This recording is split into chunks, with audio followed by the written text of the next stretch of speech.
give me all your love, oh 'cause I want you. No one else makes me feel this way, don't know what you do. Hold my hand, could you hold my hand, look me in the eyes. राहिने का school जाने का time हो गया है और दादी उसे drop करने जा रही है स्कूल बस तक। मेरा तो डेली चोर शुरू हो गया है जिसमें घर के काम होते हैं, फिर भी मुझे मेरी मदर इन लॉ की बहुत ज़्यादा हेल्प होती है। और मेरा मेजर काम कंटेंट क्रिएशन भी होता है, यानी मेरे जो 3 चैनल्स हैं उसके लिए videos banana. And it's not an easy task, बहुत टाइम लगता है।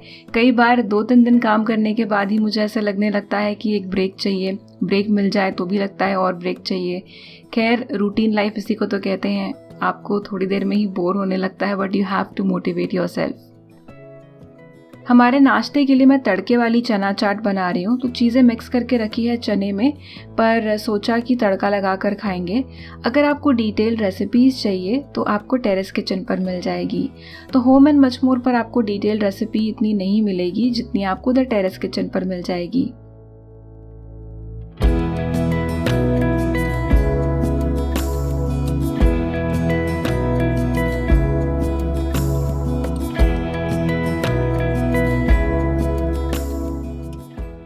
नहाने के बाद अपने नोज़ के अराउंड में थोड़ा सा कंसीलर लगा रही हूँ और थोड़ी सी powder and a very light lip colour. तो मेरे नोज़ के अराउंड थोड़ा सा रेडिश होता है हमेशा, तो मैं कंसीलर लगा लेती हूँ।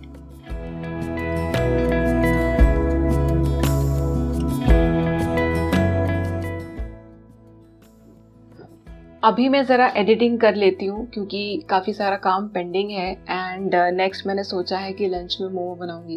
एक्चुअली मोमो से रिलेटेड क्या बात हुई थी, रिसेंट में अभिजीत ने मुझे एक वीडियो दिखाया था और उसमें ऐसा था कि मोमो जो वेंडर्स होते हैं इनके पास जो सप्लाई होता है, हर कोई शायद ऐसा नहीं होता होगा, बट वो जो वीडियो था उसमें ऐसा दिखाया था कि जहाँ बनते हैं बल्क में मोमो, वहाँ पे हाइजीन बिल्कुल मेंटेन नहीं होती है। एंड आई नो रेस्टोरेंट्स में और ईट आउट्स में थोड़ा बहुत तो कॉम्प्रोमाइज़ हमको करना ही पड़ता है, घर जैसा नहीं होगा। बट मोमो वाला जो वीडियो देख लिया वो कुछ ज़्यादा ही अजीब था, तो तब से मैंने अभी तक बाहर मोमो खाए नहीं हैं। मे बी मैं खाऊं, आई डोंट नो मैं कब खाऊंगी, बट सोचा कि बहुत टाइम से नहीं खाए हैं, तो आज लंच में मोमो मैं बनाने वाली हूँ। मोमो बनाऊँगी, साथ में चटनी बनाऊँगी एंड ये हमारा मेन्यू होगा। तो अभी थोड़ा सा काम मैं फिनिश कर लेती हूँ, थोड़ा सा टाइम है, उसके बाद मैं किचन में जाऊँगी ताकि लंच के टाइम तक मोमो रेडी हो जाए। नाश्ते के बाद अब जो थोड़ा सा टाइम है मैं एडिटिंग कर रही हूँ। आप लोग मुझसे पूछते हैं मैं कौन सा सॉफ्टवेयर यूज़ करती हूँ, तो पहले भी मैं 1-on-1 कमेंट पर रिप्लाई कर चुकी हूँ, तो फिर से बता देती हूँ। फिल्मोरा एडिटिंग सॉफ्टवेयर मैं यूज़ करती हूँ।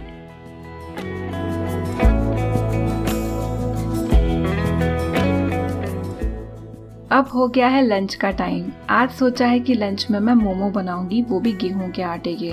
तो सारी तैयारी यहाँ पर मैं कर रही हूँ। डिटेल अगर आपको रेसिपी चाहिए कि मैंने कौन सी चीज़ कितनी यूज़ की है, तो द टेरेस किचन पर ये रेसिपी ऑलरेडी पोस्टेड है। पत्ता गोभी, गाजर, ये सारी वेजिटेबल्स यूज़ करके मैं मोमो बना रही हूँ। मैं नॉनवेज मोमो यानी चिकन मोमो भी बनाती हूँ, लेकिन अभी नवरात्र चल रहे हैं इसलिए वेजिटेरियन मोमो ही बना रही हूँ।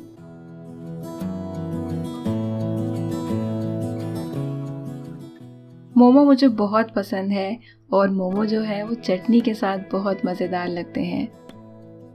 ऐसी एक चीज़ है मोमो की जो आप ठंडी होने के बाद फिर से स्टीम करके खाएंगे ना, मतलब थोड़ा सा गर्म करके, फिर भी अच्छी लगेगी। मतलब शायद मुझे पसंद है इसलिए मैं ऐसा कह रही हूँ। कभी कभार हम मैदे वाले भी बनाते हैं, पर मैं गेहूं के आटे के बना रही हूँ और चटनी भी तैयार है यहाँ पे, जो कि मैं टेस्ट करके देख रही हूँ। खाना टेस्ट करके ज़रूर देखना चाहिए, झूठा नहीं करना चाहिए, पर टेस्ट करके देखना चाहिए ताकि हमें पता हो कि जो हम घर में खिला रहे हैं, खाने वाले हैं, उसमें सारी चीज़ें सही से डली हो या ना हो, ताकि डिसअपॉइंटमेंट ना हो बाद में। जब भी आप घर पर मोमो बनाते हैं तो आपका फेवरेट शेप कौन सा है, ये कमेंट करके बताएं। मैं राउंड वाले भी बनाती हूँ, जो लंबे वाले शेप, मैं हर शेप का मोमो ऑलमोस्ट घर पे बना लेती हूँ। ये एक शेप है जो आप ट्राई कर सकते हैं अगर आपको जल्दी जल्दी मोमो बनाने हैं या फिर शेपिंग में दिक्कत आती है। मेरी सासू माँ मेरी हेल्प कर रही है ताकि मैं फटाफट मोमो बना लूँ। और ये मोमो गए स्टीमिंग के लिए।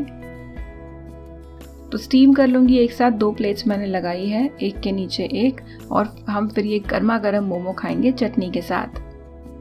राहिन ने मोमो नहीं खाता है। जैसा आपको पता होगा, अब तक आप मुझे फॉलो करते हैं कि राहिन के बहुत नखरे हैं, सिलेक्टेड चीज़ें खाता है, तो मोमो वो नहीं खाता है।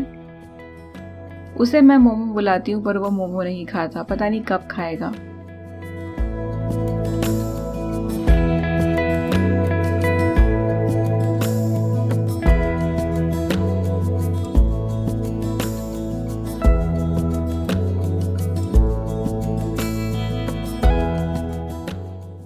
बाद में मेरे ध्यान में आया कि मैंने मेयो तो सर्व किया ही नहीं, तो मोमो के साथ थोड़ी सी मोमो चटनी एंड मेयो बहुत ही अच्छे लगते हैं। वीडियो एडिटिंग करते समय ये गर्मा गर्म मोमो देख के फिर से मेरे मुंह में पानी आ रहा है।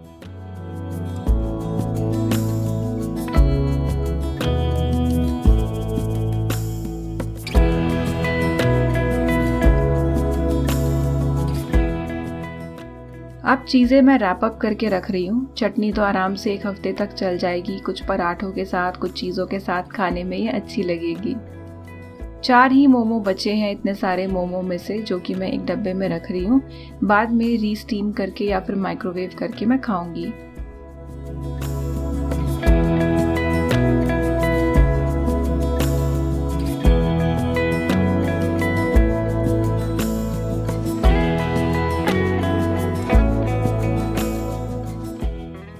हमारे सारे बर्तन ड्राई टेरेस यानी यूटिलिटी एरिया में धुलते हैं। वहाँ पर किचन सिंक है, यानी जो हमारी ये ऐसी सिंक होती है वो एक और वहाँ बनी हुई है, और हमारी जो मौसी है, मेड है, वो वहाँ पर बर्तन धोती है। जब तक किचन साफ ना हो तब तक मुझे चैन नहीं आता। मैं पूरी कोशिश करती हूँ कि खाना बनाने के साथ साथ ही मैं साफ करूँ या उतना गंदा होने ही ना दूँ किचन को। तो ये भी एक तरीका है। बहुत अगर हम चीज़ें फैलाएं ना तो किचन को बाद में रैप अप करने में भी उतनी ही आसानी होती है। मेरा एवरीडे का ये रूटीन है कि मैं राहिने की स्कूल बैग चेक करती हूँ, उससे पूछती हूँ क्या हुआ स्कूल में। और अभी तो एग्ज़ाम आने वाले हैं, तो जैसा मैंने आपको कहा कि मुझे बहुत सारा राहिने को पढ़ाना है। I mean it's too much for the kids, but अभी है तो है, पढ़ाएंगे जितना बच्चे कर पाएंगे वो करेंगे। तो कई बार राहिने कुछ चीज़ें ठीक से नहीं लिखता है, या फिर छोटी स्पेस में बड़ा लिख लेगा, बड़ी स्पेस में छोटा लिख लेगा, तो मुझे उसे बताना पड़ता है कि ऐसे ना करें।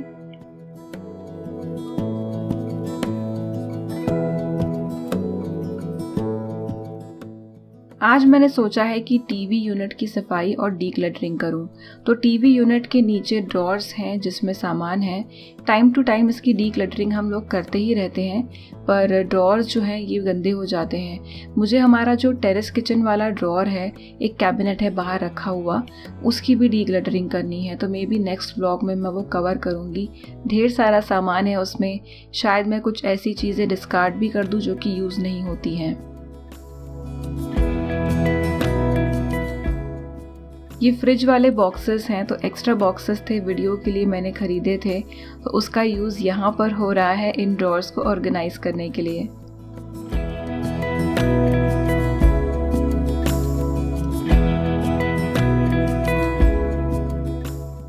यहाँ पर मैं वैक्यूम क्लीनर यूज़ कर रही हूँ ड्रॉर को क्लीन करने के लिए।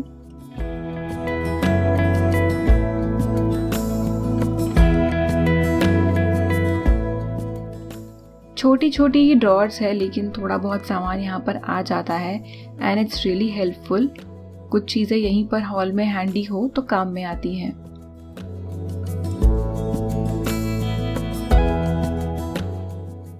अब इस ड्रॉर में कुछ एक्सटेंशन बोर्ड्स हैं, एक एक्स्ट्रा कुशन कवर है, जो कि कुशन कवर की यहाँ पर बिल्कुल ज़रूरत नहीं है। सफाई के कपड़े ऐसे ही रैंडम पड़े हुए हैं, तो थोड़ी सी मैं यहाँ पर सफाई करूँगी और ऑर्गेनाइज भी करूँगी इन चीज़ों को।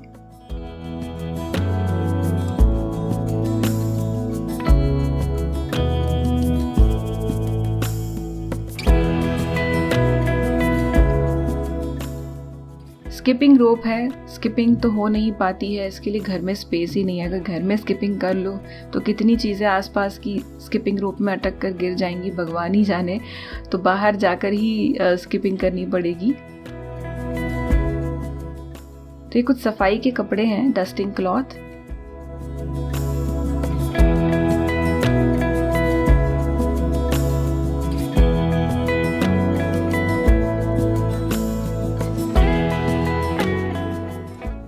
ये भी रेफ्रिजरेटर का एक बॉक्स है जो कि एक्स्ट्रा है और इसे मैं यूज़ कर रही हूँ सफाई के कपड़ों को रखने के लिए।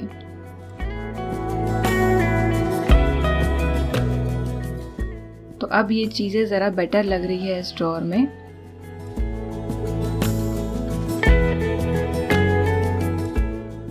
नेक्स्ट सेक्शन में बहुत सारी बुक्स भी हैं और ये कार्टन है, कार्टन तो काम का है।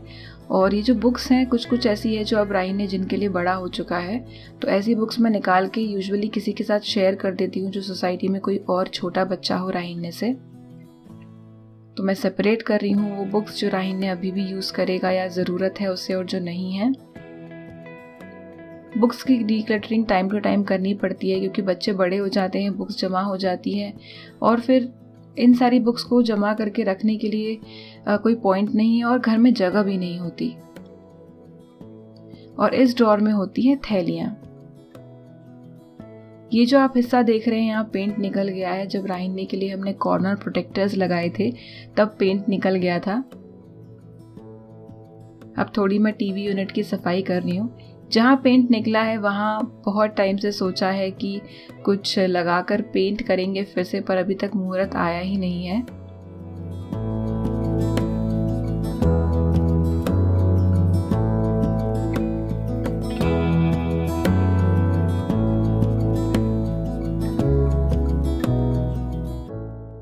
आपके यहाँ पर धूल आती है क्या? हमारे यहाँ तो आती है। हमें पहले लगता था कि 10th फ्लोर पर कम आती होगी, पर ऐसा कुछ भी नहीं है। धूल आती ही है और बीच बीच में सारी चीज़ों को पोंछना पड़ता ही है। बट आई नो कुछ कुछ एरियाज़ में जहाँ आसपास कंस्ट्रक्शन एकदम पास में चल रहा हो तो ज़्यादा धूल आती है।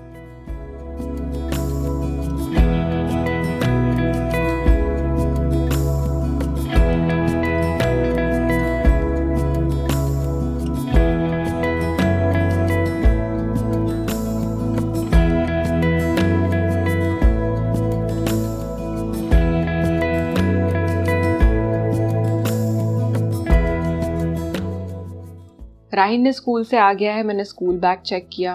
एक्चुअली राहीन के अभी एग्ज़ाम्स आने वाले हैं। बाकी काफ़ी सारे स्कूल्स में एग्ज़ाम ख़त्म हो गए हैं हाफ ईयरली, लेकिन राहीन के 17 अक्टूबर से रिटन एंड 14 से ओरल एग्ज़ाम है। बहुत सारा पोर्शन है। जीके भी एक सब्जेक्ट है जिसका एग्ज़ाम होने वाला है।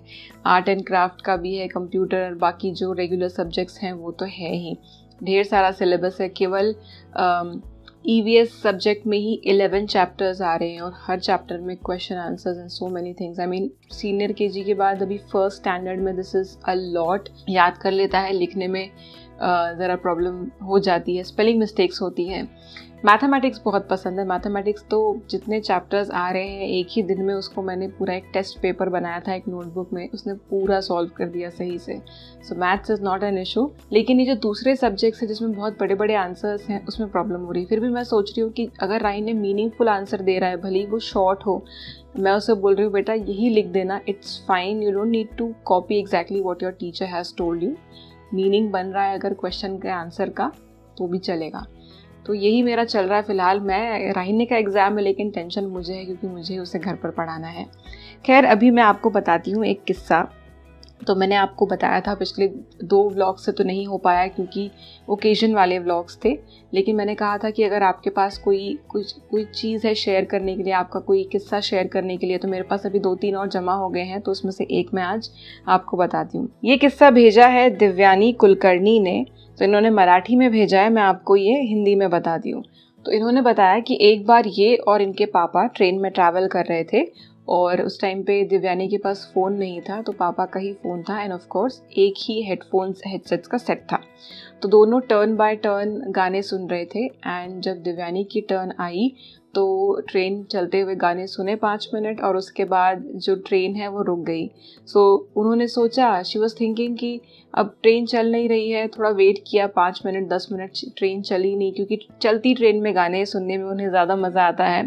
तो फ्रस्ट्रेट होके फाइनली उन्होंने अपने फादर को बोला कि आप ही सुनो गाने, मुझे नहीं सुनने। उनके पापा ने बोला अरे क्या हो गया, तुम सुनो।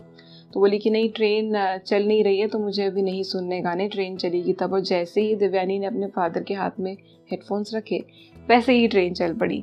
एंड उन्होंने मेंशन किया है कि ऐसा होते से ही पापा भी हंसे एंड आसपास के जो सब लोग थे वो भी हंसने लगे। सो कुछ कुछ ऐसे इंसिडेंट्स हो जाते हैं ना जो हमको हमेशा याद रहते हैं, जो मेमोरी में रहते हैं और सोच कर ही हंसी आती है। तो अगर आपका भी कोई ऐसा किस्सा है जो आप शेयर करना चाहते हैं तो मुझे homeandmuchmore@gmail.com पर ईमेल करके भेज सकते हैं, या फिर इसी वीडियो में आप कमेंट कर दें, मैं स्क्रीनशॉट लेके रख लूँगी ताकि मेरे पास वो सेव्ड रहे और आगे आने वाले व्लॉग्स में एक एक करके मैं आपके साथ शेयर करूँगी। अब मेरा नेक्स्ट शेड्यूल ये है कि मेरे पास ना बहुत सारे पार्सल्स आते रहते हैं। आपको पता है कि मैं प्रमोशनल वीडियोस भी करती हूँ, तो जो हॉल वीडियोस वगैरह होते हैं, प्रोडक्ट रिव्यूज़ वगैरह होते हैं, तो मेरे घर में बहुत पार्सल्स आते हैं। किसी ने पूछा था कि मैनेज कैसे करते हो, मैं बिल्कुल फेल हो रही हूँ वो सब मैनेज करने में। कुछ कुछ मैं काम होने के बाद अपने फ्रेंड्स एंड रिलेटिव्स में दे देती हूँ, बाकी काम जल्दी होते नहीं है फिनिश, तो मुझे जमा करके रखने पड़ते हैं। तो अभी मेरे पास एक पूरा का पूरा ढेर, जो राहिन्ने वाला रूम है उसके एक बेड पर पूरा ढेर लगा हुआ है बड़े बड़े कार्टन्स का, जो कि ऑलमोस्ट सीलिंग टच कर रहा है। तो ऐसा नहीं है कि मेरे घर में बहुत स्पेस है इन सब चीज़ों को रखने के लिए, पर एज अ कंटेंट क्रिएटर मुझे ये करना पड़ता है, तो मैंने ऐसे रखा हुआ है। फिलहाल मेरे पास है पार्सल्स टू ओपन, जो कि मैं थोड़ी देर के बाद ओपन करूंगी। अभी मैं राहिने को पढ़ाने बैठ रही हूँ। अभी उसकी अबैकस क्लास होने वाली थी 1 घंटे पर, मैम आज अवेलेबल नहीं है। वो जाना चाह ही नहीं रहा था, वो तब से बोल रहा था मम्मा प्लीज़ मुझे नहीं जाना आज, बट आज छुट्टी हो गई। सो अभी मैं उसको पढ़ाई करने बैठाने वाली हूँ। बच्चों को पढ़ाना बहुत ही पेशेंस का काम है और मेरे हस्बैंड कहते हैं कि तुम ही पढ़ाओ, तो मैं ही राहिन्ने को पढ़ाती हूँ। आई थिंक यूजुअली घर पे मम्मियाँ ही बच्चों को पढ़ाती है, यही मैंने देखा है। तो राहिन्ने को मैं एग्ज़ाम के हिसाब से भी प्रिपेयर कर रही हूँ, कुछ होमवर्क है वो करवा रही हूँ, चीज़ें याद करनी है। There's too much to learn, तो जितना वो कर पा रहा है उतना मैं उससे करा रही हूँ उसके हाफ ईयरली एग्ज़ाम्स के हिसाब से।